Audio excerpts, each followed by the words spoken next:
अध्यात्म के बारे में अगर आपको थोड़ा भी समझ आया हो तो समर्पण कर देना चाहिए। क्योंकि अध्यात्म में कितना समझना आवश्यक है, कौन समझ पाएगा। अध्यात्म बहुत बड़ा है, जीवन बहुत बड़ा है, ब्रह्म बहुत बड़ा है। उसके बारे में कल्पना भी हम नहीं कर सकते, तो उसके बारे में ज्ञान तो हम कतई हासिल नहीं कर सकते। तो अध्यात्म का अर्थ ये नहीं होता कि आप ना सब कुछ समझ लेते हो, ब्रह्मांड के बारे में जान लेते हो, ऐसा नहीं। अध्यात्म का अर्थ ये होता है कि आप कुछ बातें समझ लेते हो तो फिर आप समर्पण कर देते हो। अगर आप के भीतर समर्पण भाव पैदा हो रहा है तो आप सही दिशा में हो, आप समझ पा रहे हो बातों को। अगर समर्पण समर्पण भाव नहीं आ रहा है, आपको बौद्धिक जानकारी हासिल हो रही है, तो आप सही रास्ते पे नहीं जा रहे हैं। और समर्पण का क्या अर्थ है, क्या है बात जिसको समझना चाहिए। बात बहुत सरल है। समर्पण का अर्थ है जो भी है सब उसी का है, परमात्मा का है, अस्तित्व का है। हमारा यहाँ कुछ भी नहीं, मैं भी नहीं हूँ, मेरा कुछ भी नहीं है, सब उसी का है। तो फिर इसके बीच में मेरा क्या काम। अगर मैं कुछ करता, इस संसार को मैं निर्मित करता, मेरे भविष्य को मैं निर्माण करता, मेरे हाथ में कंट्रोल होता तो ठीक था, फिर समर्पण नहीं करना आवश्यक। क्योंकि समर्पण कर दोगे तो फिर कैसे आपका जीवन आगे बढ़ेगा। जैसे आप किसी कार पे जा रहे हो, ड्राइवर ने कह दिया कि मैं गाड़ी नहीं चलाऊंगा, फिर गाड़ी आगे ही नहीं चल पाएगी। तो ऐसे अगर आप करता होते तो समर्पण करना नहीं होता।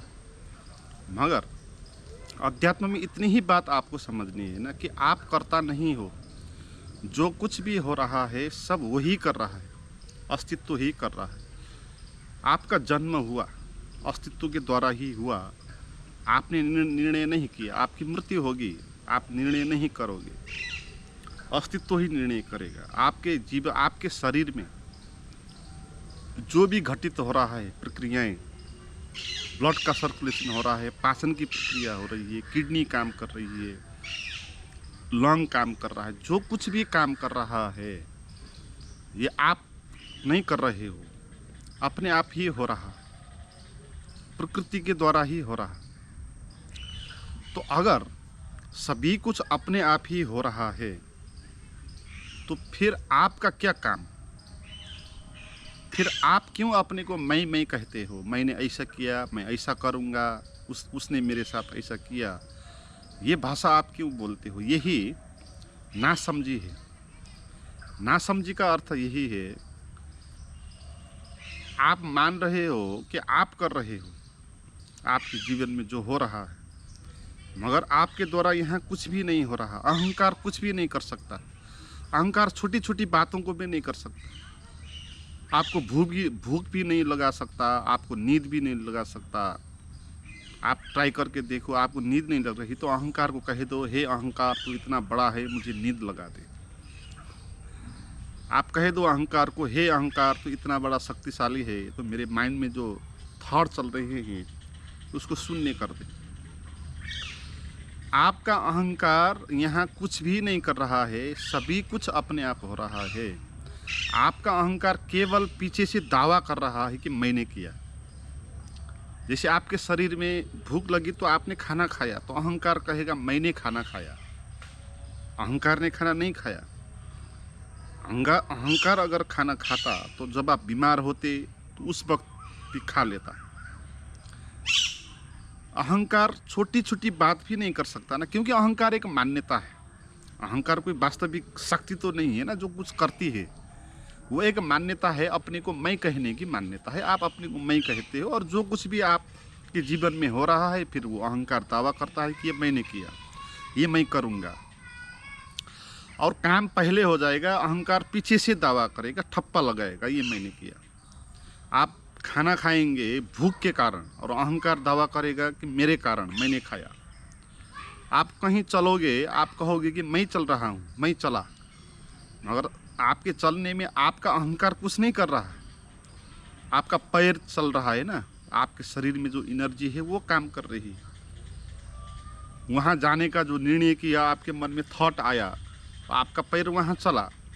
यहाँ पर अहंकार कुछ भी नहीं कर रहा है, अपने आप ही हो रहा है चीज़ें, मगर अहंकार पीछे से करता है कि मैंने की। तो बात इतनी ही है, सरल सी बात, ये जान लो, ये संसार में, इस जीवन में आप हो ही नहीं, आप कुछ कर भी नहीं रहे हो। जो कुछ भी यहाँ है सब उसी का है, सब परमात्मा का है, सब ईश्वर का है। ईशावास्यमिदं सर्वम यत्किंच्याम जगत्याम जगत। जो भी है यहाँ संसार, भीतर भी बाहर भी, सभी कुछ ईश्वर का है, आपका नहीं। आप कुछ भी यहाँ नहीं कर रहे हो। इस सरल सी बात को समझना है ना। बड़े बड़े शास्त्र को पढ़ के भी इतनी ही बात समझनी है, बड़ा बड़ा ध्यान तपस्या करने के बाद भी इतनी ही बात समझनी है। इससे बड़ी कोई बात है ही नहीं। अंतिम बात है ये जान लेना, जीवन में जो कुछ भी हो रहा है वो मैं नहीं कर रहा हूँ, अपने आप हो रहा है, सब परमात्मा के द्वारा ही हो रहा, सभी कुछ उसका है। तो फिर मेरे इसमें क्या काम? मैं क्यों अपने को मैं कहता हूँ? तो मैं अपने को बंद कर दूंगा कहना, मैं अपने को बीच से हटा दूंगा। तो अपने को गायब करना है, डिसिपियर्ड हो जाना है। यही आध्यात्मिक जीवन है। मैं को फुल्ली डिसिपियर्ड हो जाना चाहिए, तो आप अंतिम लक्ष्य तक पहुंच गए, अध्यात्म जहां आपको पहुंचाना चाहता है। मैं तो तोरे भजन भरोसे अविनाशी। तो इस तरह जिएगा वो आदमी जो समर्पण करेगा, तोरे भजन भरोसे अविनाशी। मैं तो तेरे गीत के भरोसे, तेरे श्रद्धा के भरोसे अविनाशी हूँ, है ना। जैसे छोटे छोटे बच्चे होते हैं, अपने माता पिता के भरोसे जी लेते हैं और कितना आनंदित जीवन जीते हैं, कितना ताज़ा जीवन जीते हैं ना। अगर आप मानते हो कि ज्ञान बड़ा है, तब तो बच्चे को तो विद्रूप जीवन मिलना चाहिए, क्योंकि बच्चे के पास तो कुछ भी ज्ञान नहीं है। फिर भी बच्चे इतने प्रसन्न क्यों होते हैं, क्यों हंसते रहते हैं, खेलते रहते हैं? क्योंकि उनको एक बात पता है, अपने माँ बाप पर उनकी श्रद्धा है। उनको ये पता है कि उनका जीवन में जो कुछ भी होगा वो माँ और पिता संभाल लेंगे, उसको चिंता करने की कोई बात नहीं है ना। तो अपने माँ और बाप के श्रद्धा में वो जीते हैं, इसलिए उनको कोई भी दिक्कत नहीं, वो फ्री है। जैसे आप किसी कार पे जा रहे हो, आप ड्राइवर पे भरोसे करते हो ना, ड्राइवर जहाँ ले जाएगा, जैसे चलाएगा, आप उस पर ट्रस्ट करते हो, क्योंकि वो ड्राइवर है, उसको पता है गाड़ी कैसे चलानी है। तो आप चिंतित नहीं होते कहीं ये एक्सीडेंट तो नहीं करवा देगा, इस तरह आप चिंतित नहीं होते, आपको ट्रस्ट है ना उस पर। तो ऐसा ट्रस्ट, ऐसा भरोसा अस्तित्व पर होना चाहिए, यही समर्पण है। ये ट्रस्ट होने के लिए छोटी सी समझ आवश्यक है कि सभी कुछ उसी का है। यहाँ ये शरीर हमारा जिसको मैं कहते हैं, ये भी उसी का है।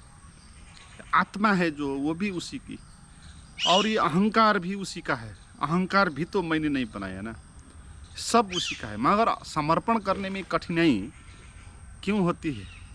क्योंकि हमको ये ट्रस्ट नहीं होता ना, ये भरोसा नहीं होता। जैसे किसी बच्चे को अपने माँ बाप ऊपर भरोसा नहीं, तो फिर वो परेशानी में आ जाएगा, फिर सभी कुछ उसको करना होगा फिर, है ना। तो अस्तित्व पर भरोसा होना चाहिए हमको, जो अस्तित्व इतना बड़ा ब्रह्मांड को संभाल रहा है। आपके छोटे से जीवन को क्या वो नहीं संभाल पाएगा? क्या वो नहीं संभाल रहा? आपके शरीर में क्या अस्तित्व के द्वारा ही सभी कार्य नहीं हो रहे? आपके मन में क्या कर्म जो हो रहे हैं अस्तित्व के द्वारा ही नहीं हो रहा?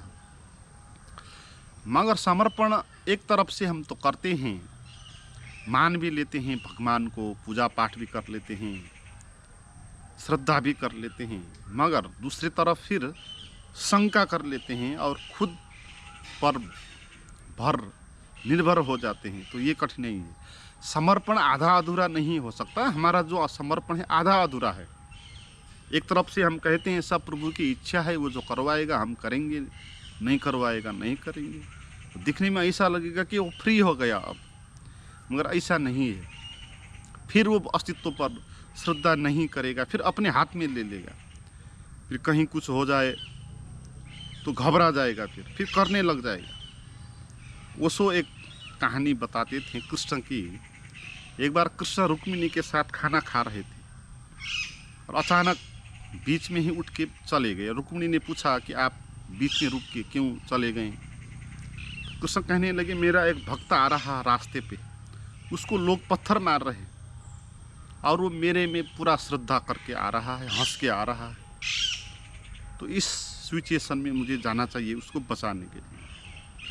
मगर कृष्ण थोड़ा आगे बढ़े, फिर वापस चले आए, फिर खाना खाने लगे। फिर रुक्मिणी ने पूछा, तो आप वापस क्यों आए? तो कृष्ण कहने लगे, जब मैं वहाँ पहुँचा तो उस आदमी ने मेरे ऊपर ट्रस्ट छोड़ दिया, फिर खुद ही अपने हाथ पे कंट्रोल ले लिया, फिर खुद ही वो पत्थर उठा के वो भी मारने लग गया। फिर मेरी क्या ज़रूरत, इसलिए वापस आ रहा। तो हमारी जो श्रद्धा है इसी टाइप की। कभी कभी हम श्रद्धा तो करते हैं, सब उसी पर छोड़ तो देते हैं, मगर छोड़ नहीं पाते।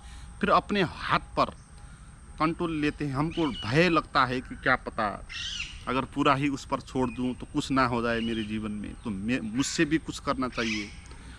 तो अपने से हम कुछ करने लग जाते हैं। तो यहाँ पर दिक्कत हो रही है, तो पूरा समर्पण नहीं हो पा रहा। फिर आपके मन में ये प्रश्न आएगा, सबके मन में ये आता है, हम कैसे समर्पण कर सकते हैं? क्योंकि हम तो बुरे हैं, अहंकारी हैं, हमारे भीतर तो बहुत कमजोरियां हैं, पापी हैं।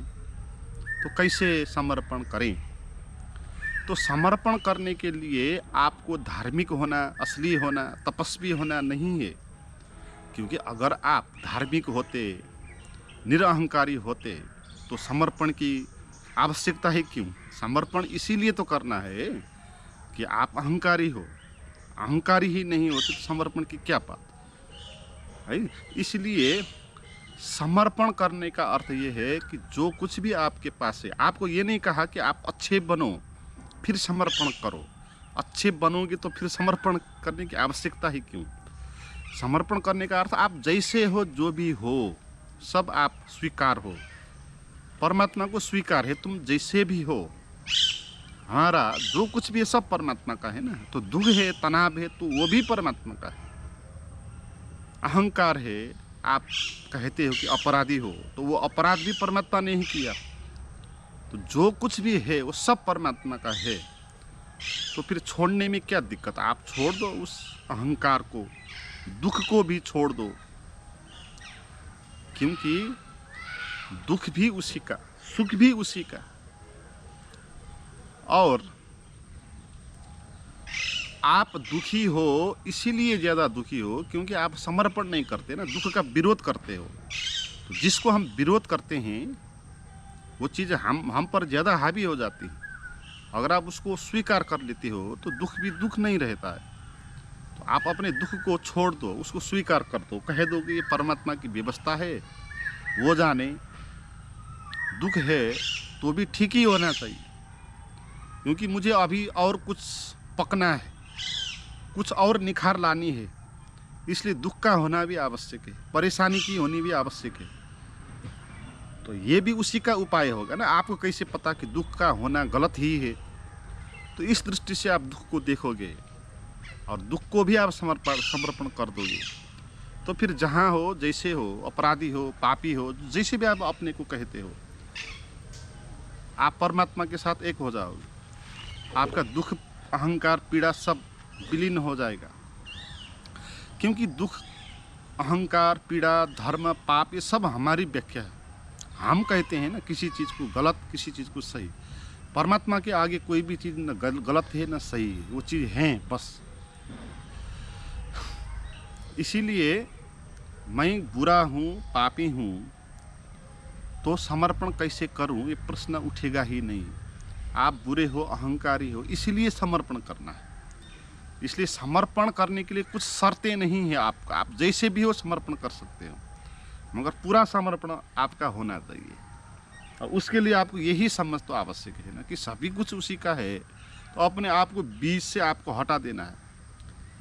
फिर आपके मन में ये भी प्रश्न उठेंगे, समर्पण कर दूंगा मैं, तो समर्पण के बाद तो मुझे परमात्मा मिल जाएगा, या मैं समर्पण कर रहा हूँ तो मुझे क्यों परमात्मा नहीं मिल रहा। यहाँ ऐसा प्रश्न आएगा तो भी आप समझे नहीं, क्योंकि समर्पण के बाद कुछ भी प्रश्न नहीं बच सकता, क्योंकि आपने सभी कुछ समर्पण कर दिया ना। अब प्रश्न की क्या आवश्यकता। मगर प्रश्न आ रहा है कि मुझे कब मिलेगा, तो आपने समर्पण नहीं किया फिर, क्योंकि आप कब मिलेगा कह रहे हो, तो जो आपको अभी नहीं मिला है ना, उसके कारण आप परेशान हो, उसका आप विरोध कर रहे हो और आप कुछ पाना चाहते हो। तो ये बात समर्पण की नहीं है। समर्पण में तो ये होगा कि आपको नहीं मिल रहा है तो नहीं मिल रहा है, इसको भी स्वीकार कर देना है, पूरा ही स्वीकार करना है ना। आपको ध्यान नहीं लग रहा, आनंद नहीं हो रहा है, तो इस बात को भी स्वीकार कर देना। इसको भी इसी तरह समझ लेना है कि जो होता है वो अच्छा ही होता है। परमात्मा का ये संसार है वो गलत नहीं हो सकता। तो आपको अभी आनंद नहीं मिल रहा, आपको दुख ही है, तो आपको कुछ और निखार लाने के लिए, आपको और मांझने के लिए, आपको और कुछ पकाने के लिए ये दुख आवश्यक है, इसीलिए आपको दुख मिल रहा है। तो नहीं हुआ तो भी ठीक है। तो समर्पण भाव में ऐसा नहीं होगा कि मुझे दे दो, मुझे मिलना चाहिए, ऐसा नहीं। मिले तो ठीक, ना मिले तो ठीक, ये पूर्ण समर्पण है। तो फिर इस समर्पण नहीं मिलेगा तो भी आपको मिल जाएगा, क्योंकि जो नहीं मिलता है उस पर भी स्वीकार कर देता है ना, तो उसके भीतर अभाव नहीं होता। स्वीकार एक जादू होता है। जिस चीज़ को हम स्वीकार कर लेते हैं वो चीज़ आप पर हावी नहीं करती, जिसका आप विरोध करते हैं वो चीज़ आप पर हावी करती है। आप दुख का विरोध करते हो, इसलिए दुख आपके भीतर बहुत ज़्यादा गहन रूप से हो जाता है।